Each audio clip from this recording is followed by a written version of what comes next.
Greetings and salutations, Doctor Who fans. Welcome to a bizarre regeneration edition of Who on Who, the podcast devoted to the review of classic series Doctor Who episodes released on DVD in the United States in no particular order. I'm your host, David Huey, and today, well, I think I've finally figured out what it means to be living La Vida Loca.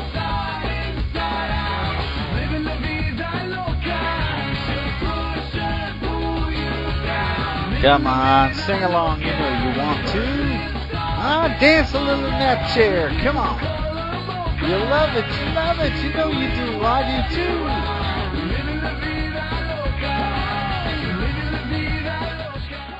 Okay, that's enough of that nonsense for now anyway. People are going to start turning off their iPods, and I'm going to lose my subscriber base.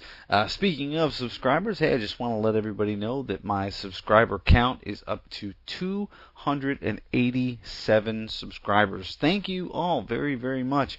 I keep being impressed every time that I get reports that the numbers have gone up. And for those of you who are just joining us, welcome. Come on in. The water's fine. We're going to have a good time here. Today we're going to be reviewing another Doctor Who adventure in the classic series, but first I want to start off with a little bit of an apology. I noticed after recording episode 4, when myself and my guest co-host Steve DeStacy went on to review the Patrick Troughton adventure Tomb of the Cybermen, that at the end of that episode of Who on Who, there was about 40 minutes of dead air, and I just have to chalk that up to a rookie mistake. I'm very sorry.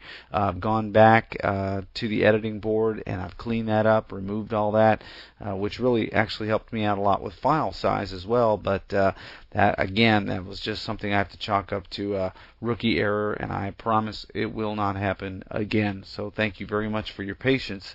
Also, before we go any further into the review, I believe, yes...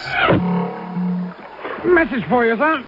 I actually have a couple of email comments this week and also an audio comment from Dave A.C. Cooper, who I hope most of you will remember as one of the co-hosts of the CIA podcast.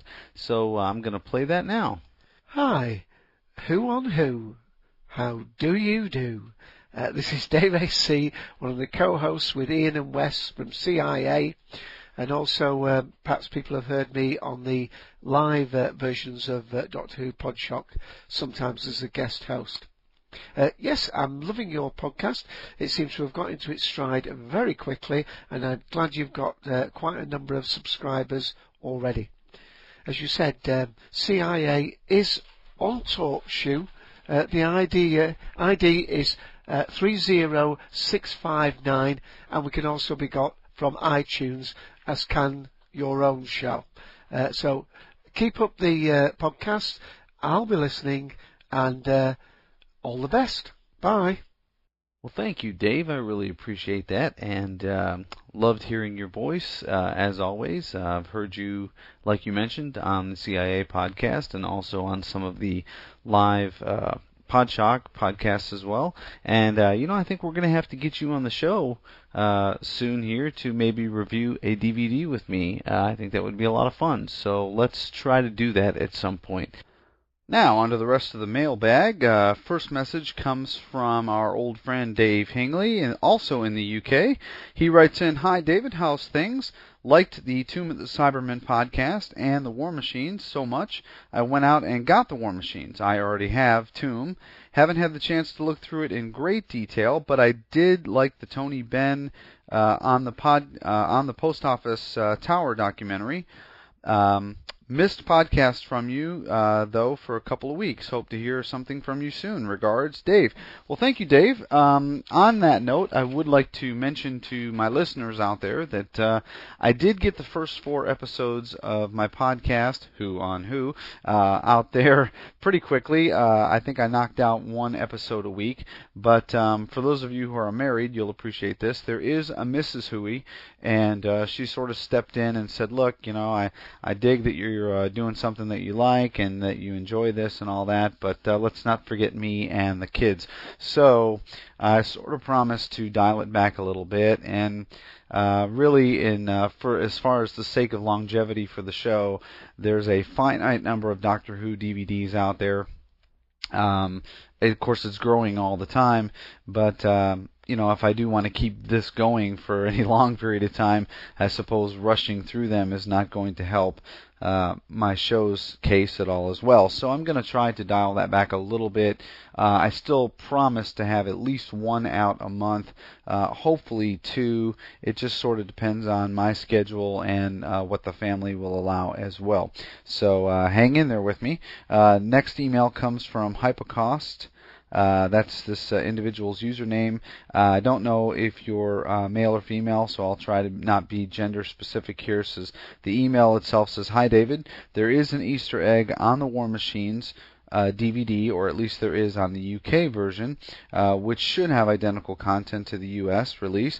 You can find it by going to the episode selection menu and clicking right from episode 2. Now, I did check that on the US release, and the Easter egg is there. And I will say this, not only is the Easter egg there, it's a very cool Easter egg. So if you have the War Machines DVD and haven't seen that, try that. Go to the episodes selection and go to episode 2, click to the right. You'll see the Doctor Who logo light up.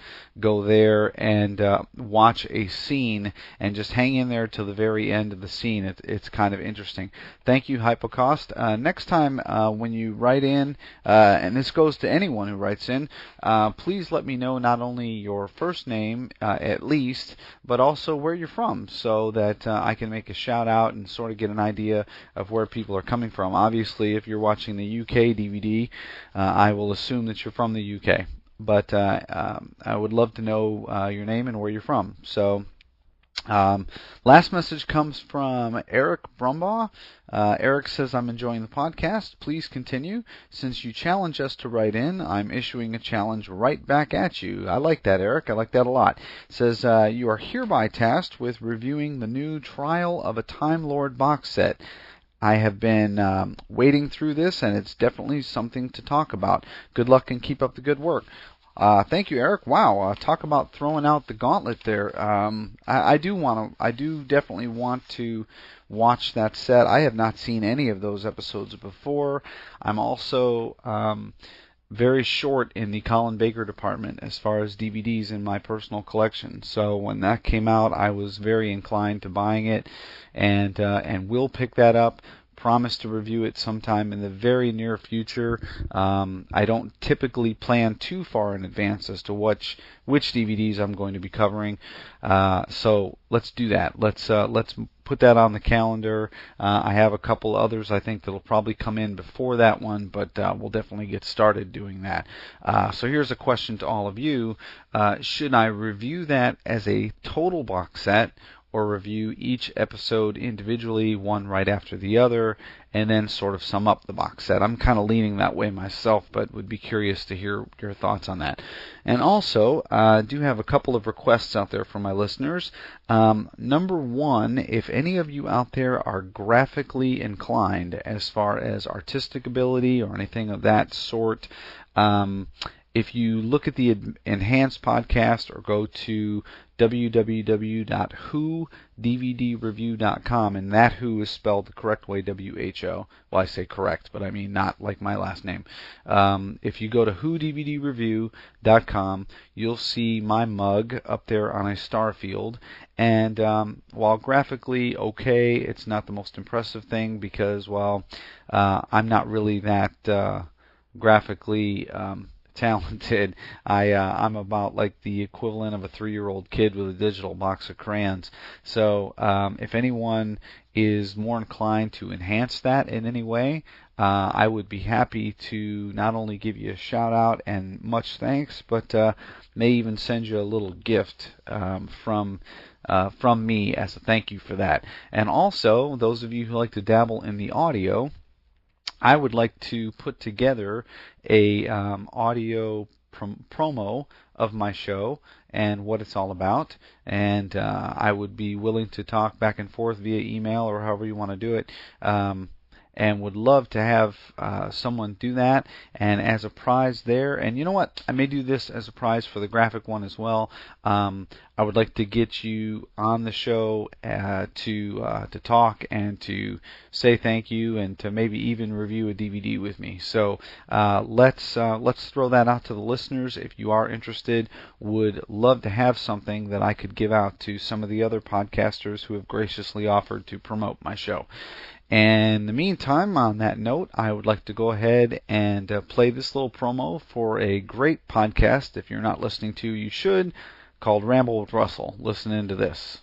Hello, everybody out there in podcast land. I'm Russell Hale, host of the Ramble with Russell podcast. For over 130 episodes, I've been putting out a pretty much weekly podcast on everything under the sun. I do reviews on books, both audio and good old-fashioned print, as well as DVDs, movies, and video games, and even, anything I can think of.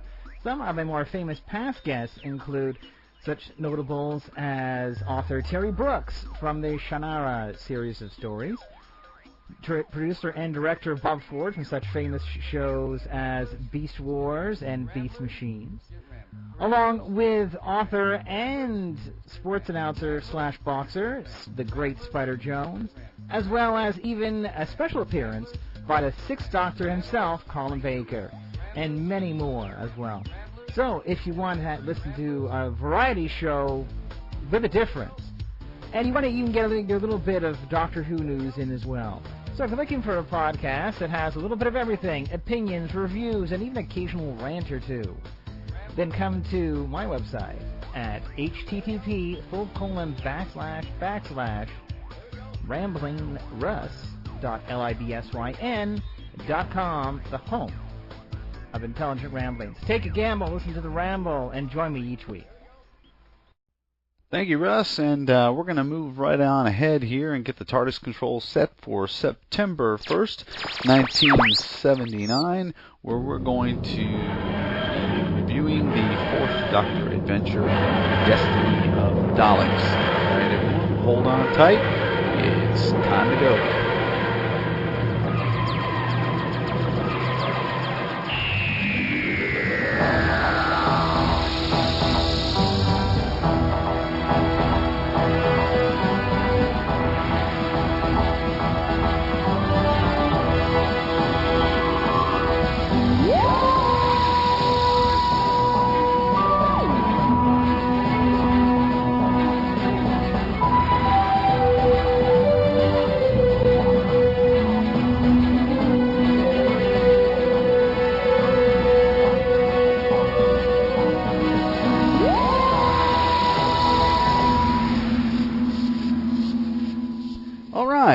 This is the Doctor's 104th adventure. It's a 4-part story that originally was broadcast September 1st, 1979.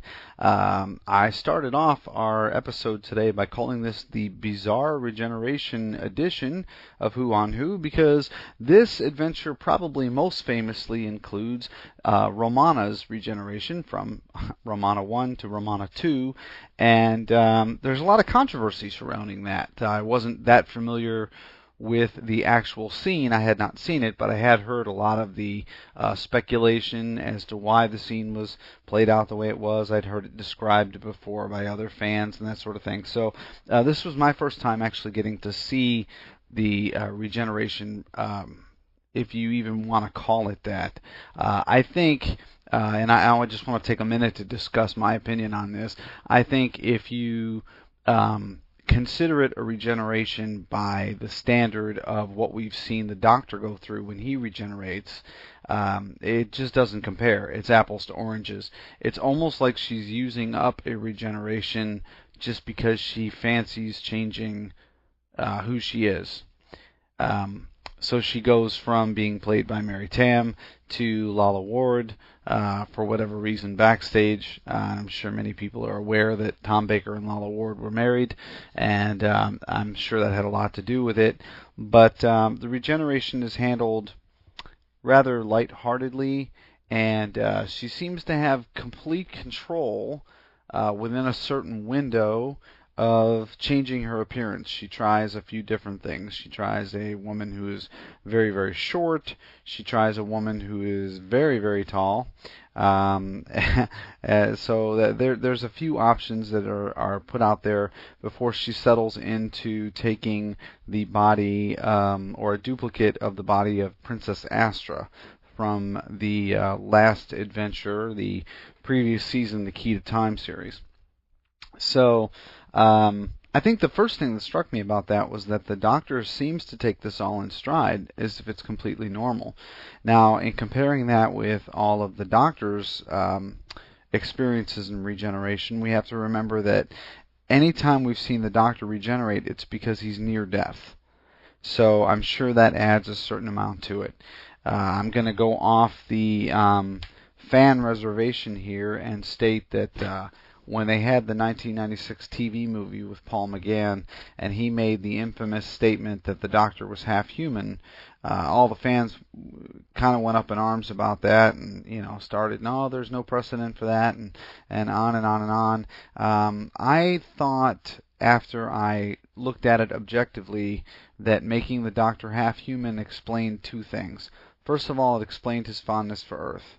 I mean, obviously, from a practical sense, the Doctor has to revolve certain adventures around Earth and engage Earthlings because we are the audience and we are Earthlings, so we want to feel like we're included. It also explains why the Doctor's appearance has never changed from that of of a humanoid man, of a human man. But I also thought, well, that would explain away the Doctor's problems with regeneration. If he is half human, then he would struggle with that. So I guess it's one way to look at it. I think you can also consider the fact that the Doctor is going through a near-death experience at the time. We have established in the current series that within a certain length of time after he regenerates, he's still able to regrow his hand. So I believe that Romana was probably working within that same window if you're trying to go for the whole canonicity thing and making sure that it all lines up, current series to old series. But anyway, that's my take on it. I was really more surprised that the Doctor just kind of, the whole scene was played very lighthearted, and the Doctor just seemed to take it in stride that she was trying on a new body, very similar in ways to trying on a new set of clothes.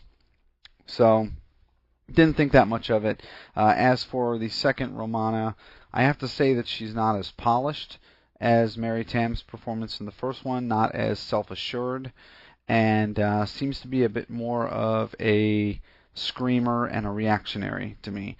And I'm judging that solely off of this episode. I have seen one other. I've seen City of Death, but that was a long time ago. So I will be watching that again in the very near future, just to see if Lalla Ward has indeed, grown into the role. As we've discussed before with other companions. Again, this is a 4-part story. This story is written by Terry Nation, which is always a great thrill for a Dalek fan to get a chance to watch another story that's written by the man that created the Daleks. And overall, I think it's a good story. It tells an interesting tale of two races that are at war, the Daleks and the Movellans. Again, I don't want to go into a lot of spoiler detail. I don't think it's too great to spoil it by telling folks that the Movellans are a robot race as well as the Daleks. So the one major problem that I have with the story, which was also mentioned in one of the specials regarding one of the DVD extras, is that they seem to almost forget that the Daleks are not robots. The Daleks are actually an alien race encased in this mechanical hide, if you will, to protect themselves. But it seemed to take the idea that the Daleks and the Movellans were both so logical that they just couldn't defeat one another because they were too evenly matched. This story also brings back Davros, who I think by this point, I love Davros in Genesis of the Daleks, and this story does harken back to Genesis of the Daleks a lot. It talks about it. It talks the Doctor immediately when they come to Skaro. He has this sense that he's been here before, and he's overwhelmed a bit and a little appalled when he finds out that he's back on Skaro. But all in all, with all those things in place, with there being Daleks, with there being Davros, with everything else, as a whole, I felt that the story was a little disappointing. And, also factoring in the fact that it was written by Terry Nation, and Douglas Adams had a hand in it as well. I did enjoy Tom Baker in this a lot. I liked his Doctor. I liked the portrayal of his Doctor. And he's, like I've mentioned before, is always very hit and miss for me. But in this one, I think he knocked it out of the park, considering he was working with a brand new, if you will, companion in the second Romana, and I don't know that she'd quite gotten down how she was going to play her character yet. And that makes it a little more difficult for the Doctor, because he's got to work around that as well. But all in all, as far as Cloister Bell ratings for this episode, I'm going to give this a 3 out of 5. I really, really wanted to give it more than that, but just as a general story, it just didn't seem as ominous or as threatening to me as I think it wanted to. I think that it was trying to be a morality play a bit on war and the futility of war, and I understand that. I mean, I can watch it and appreciate it. I can appreciate the production effort and everything else. It just didn't quite hit the mark for me, considering all the things that I've mentioned already. That it had Davros, written by Terry Nation, has the Daleks, obviously. All those factors felt should have added up to a better sum than what it was. So I'm going to give this 3 Cloister Bells out of 5.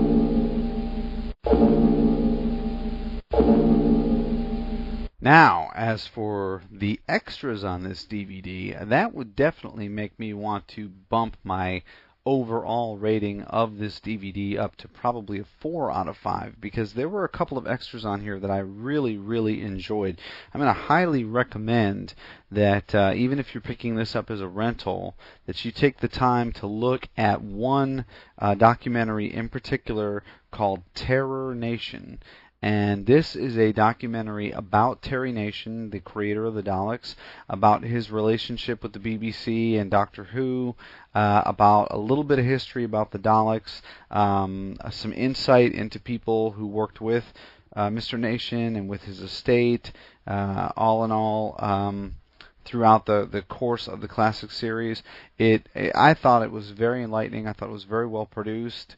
There were a lot of things in there that, of course, I didn't know, so I really enjoyed that a lot. There's also a interview with Ken Grieve, who was the director of Destiny of the Daleks, in a extra referred to as Directing Who, and he has a lot of insight into how they went about doing the production of this particular episode, some of the strengths and weaknesses of the entire process, how he got into directing, all of that. One of the other extras that's on this DVD, and I've heard that it's on others, as I'm reviewing them, I will bring this out, but this DVD had the enhanced CGI. The Doctor Who restoration team, when they went in to get this one ready, they enhanced some of the special effects with modern CGI, and you have the ability of watching the adventure, the whole story, as it was originally aired, or replaced with the modern CGI effects. Now, I tried it both ways. You can clearly see a difference. I don't think it really adds or takes away from the story too much. I tend to be one of those people that when I start watching a story, I try to escape into the story. So if the special effects are so bad or lame, if you will, that it becomes distracting to me, then you're going to want to turn on the enhanced CGI, which I did, and I actually did that first and watched the story, and it allowed me to sort of escape into it a lot easier. There are some other standard extras on this disc: the trails and continuity, photo gallery, the info text, of course, which is a gold mine of background information, as long as you don't find it too distracting. There's an audio commentary by Lala Ward, who played Romana, and Ken Grieve, the director. Interesting commentary. I listened to it for the entirety of the first episode. She's got a lot of insight into the costume that she ended up wearing as Romana in this adventure, a little bit about working with Tom Baker, and about her impression of how they approached working on Doctor Who then as opposed to how the show is done now, that sort of thing. I found it to be moderately enjoyable.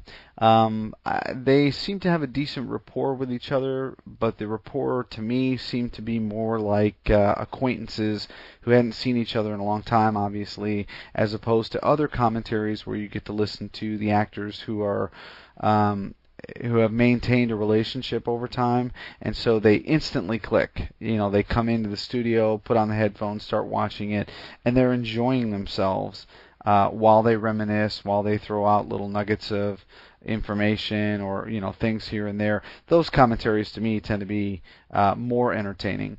This one was informative, and it was okay to listen to, but to me it wasn't either a deal maker or a deal breaker for me as far as watching this particular story. The only other problem I had with the commentary on the DVD was that they tended to go off a little bit and not concentrate on what was happening on the screen. They talked a lot about Douglas Adams, how intelligent he was, all that sort of thing. And, while it's enjoyable to hear them reminisce about someone that they obviously care a lot about and respect, it sort of took me out of the story a little bit. And I prefer my commentary to be closer to what's going on screen. So that's kind of where I left that. So that about brings me to a close of this review of Destiny of the Daleks. Again, story number 104 for the Doctor is available on DVD here in the United States. I think overall, I would say this one deserves a look. If you're a diehard Fourth Doctor fan, I think it's one of the better ones for him. And I don't think that you could really go wrong with it. I'm not going to endorse it as heavily as I did the one in the last episode. Tomb of the Cybermen, I think, is a must-have for Doctor Who fans. I'm not going to go that far with this one, but I am going to recommend that if you're looking for a DVD and it's between this and another that you're not sure of, then I would say lean this way, because it's a good story. It's got a lot of great extras on it, and overall, I don't think that you'll be disappointed. So that's my review of Destiny of the Daleks. Next episode, I believe I will be reviewing the Sylvester McCoy adventure, Ghostlight. And I'm looking forward to it. I've never seen this adventure, and McCoy is personally one of my favorite Doctors, so I'll be interested to see if I'm as confused with this story as I've heard other people are, and what the reaction is going to be. I hope to have a guest co-host with me in my next episode, which will actually be somebody live in studio here with me, and I will keep you posted on that as the production rolls out. But that brings us to a close. And I just want to thank you all again for listening. Please drop me an email at drwho, dr.hoo@charter.net. Would love to hear who you are, where you are, and don't forget about the graphics contest for maybe enhancing or creating a different logo for me that actually looks better than what I've done, which, believe me, is not too difficult.